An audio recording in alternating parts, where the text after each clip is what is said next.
Let's talk about the Roman Empire and one of the reasons why it fell and how we're still making the same mistake today. So Rome debased its money, and we do it a little bit differently now, but the incentive is still the same. It was one of the first civilizations to use gold and silver coins, and eventually they had incentives to slowly start clipping the coins or reducing the actual amount of silver or gold in these coins. They're reducing the precious metal content in these coins so they keep the same face value, but they're easier and easier to create. This is tempting for any centralized issuer of money because you can use it to fund your obligations without visible taxation.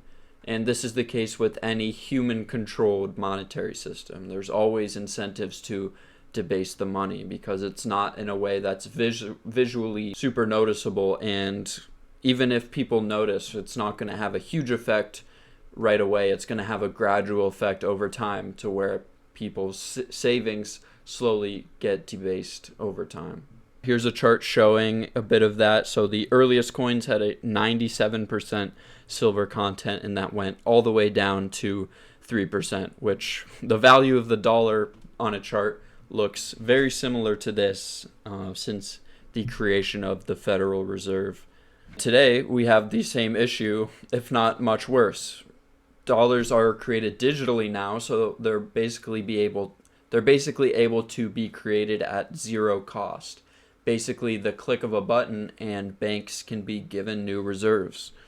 We can see this, right? After the financial crisis, banks were bailed out. They had this lender of last resort in form of the Federal Reserve, and they basically printed the money and gave it to the banks. That's a little bit of an oversimplification of what happened, but the Federal Reserve has the power to issue new money. They have an infinite amount of money that they can issue. Obviously, there's some restraints on that in terms of monetary policy, but they can create money at zero production cost.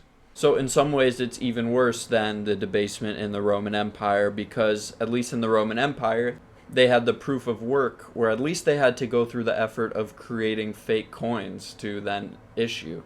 Now there's no effort required to create new dollars. Money creation is very easy, and discipline depends on humans and politics, and I don't think humans should have control over the price and the interest rates of money.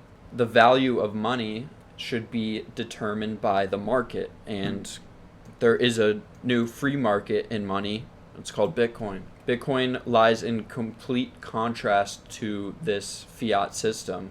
Its monetary policy is fixed, its rules are verifiable, and no committee can clip the supply of a Bitcoin. No one can debase the value of a Bitcoin. So I'm not saying that Rome fell only because of the debasement of its money. I'm just saying debasement is a recurring pattern when states face fiscal stress.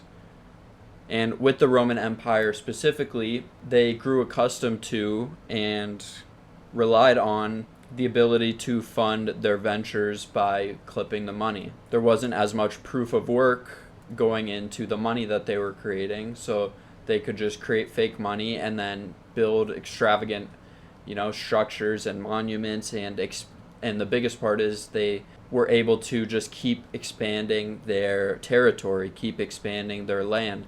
And they didn't have the restraint of having sound money and having to issue sound money to their citizens. They could just silently debase their citizens' savings, which is what we've seen for years and decades, especially since the dollar left the gold standard. And even when the dollar was still on the gold standard, there were still some fiat games going on. There was still fractional reserve banking, and the supply of gold was heavily centralized, and the gold could be confiscated at will. So Bitcoin is the antithesis of this system.